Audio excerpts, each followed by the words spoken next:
morning, everybody, and welcome to this week's Facebook Live. Going live earlier than normal this week. It's a bank holiday here today for some people, not for everybody.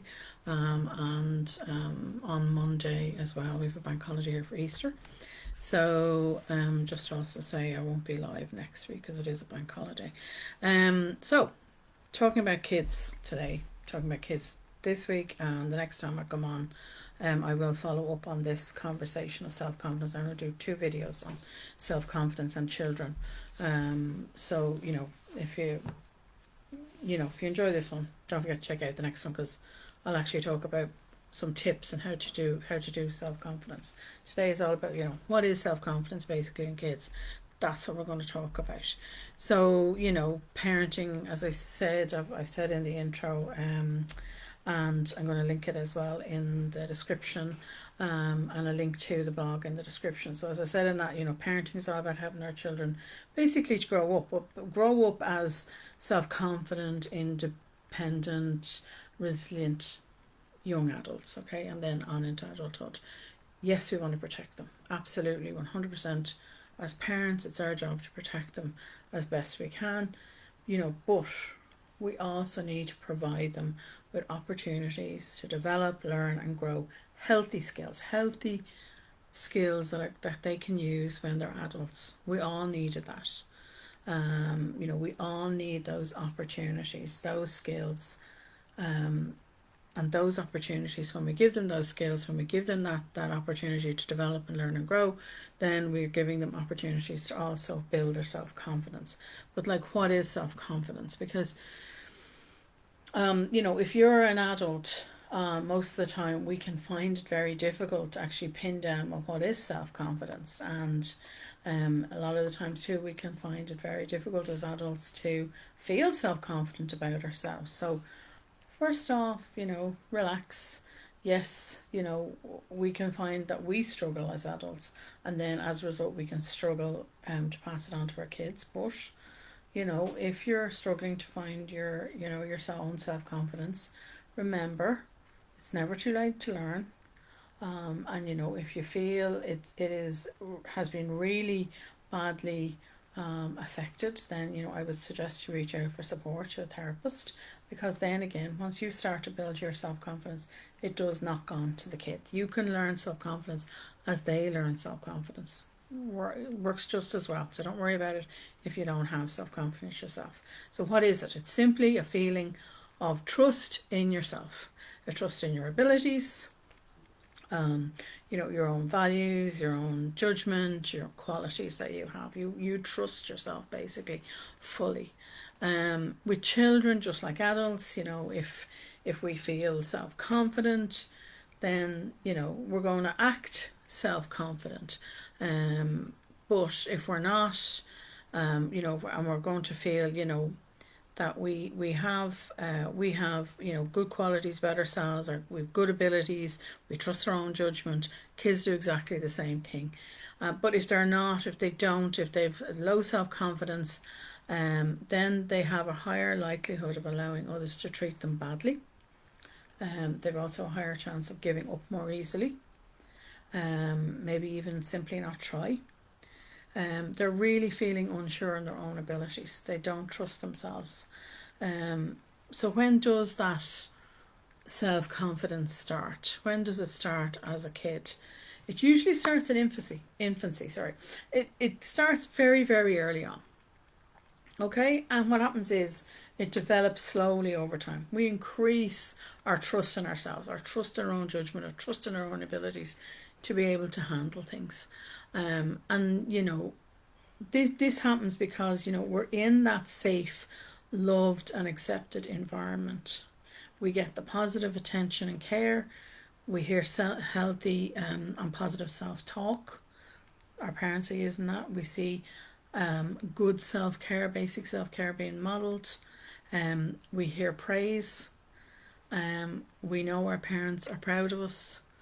We receive positive discipline. Okay, we're allowed to make mistakes though, because we know that mistakes aren't, doesn't mean I'm a failure. It means I can make a mistake and I can learn from them. They're learning opportunities. kids like that are encouraged to have hobbies, try new things, interests, help around the home. And all of these things help them build their self confidence so they will feel capable and they will just grow into it, grow into self confidence. And as they get older, they're going to continue to grow into it and become independent adults, teenagers, and then adults. Just as I said, just a reminder though that, it isn't easy to build self confidence in somebody else. If you, all those lists, that list I've just called out, if you missed out on that in your childhood, your chances are your self esteem is going to be low, your self confidence is going to be low as a parent. And it's not easy then to pass self confidence on to a child. But as I said, all is not lost. Okay, you can still help your own child while working on yourself. The key there is you have to be actively working on yourself. I have talked about building self-confidence in yourself. If you want some self-help tips for adults, there's a link in this week's blog. Go check out the link in the description and have a look at the original blog and video if you don't have time. There is a video there. You can just watch the video or let it play in the background and listen to maybe some tips. Try them one at a time. And it's never too late to build self-confidence.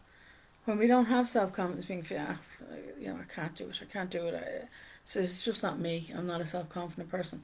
It's never too late, okay?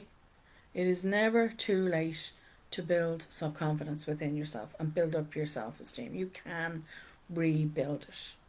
Even if you've taken the knocks over the years, I don't care how old you are, you can still, build your self-confidence.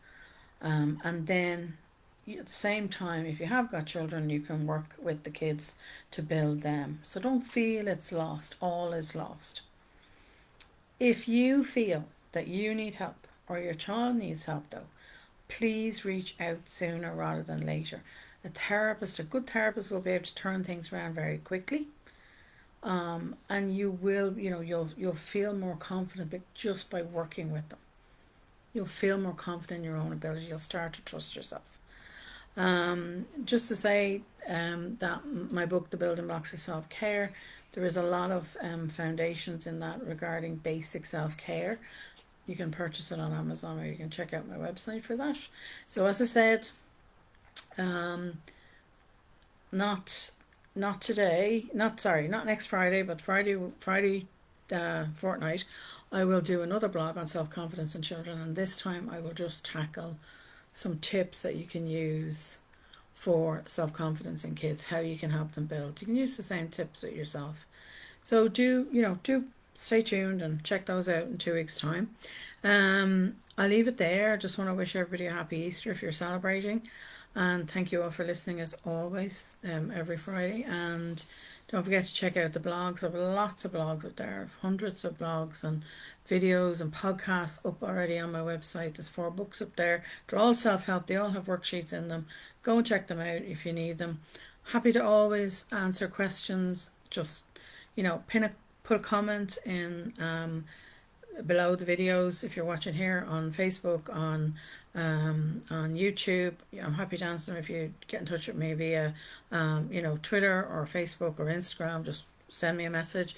Happy to answer any questions people have them. I will try and answer them for you as best I can. If not, I will find out from another colleague and I can come back to you if I can't answer them, okay? Or put you in touch with somebody who might be able to help, an association or national organisation that might be able to help you with your situation. So I'll leave it there. Thank you all for listening. I will see you again in 2 weeks, and bye for now.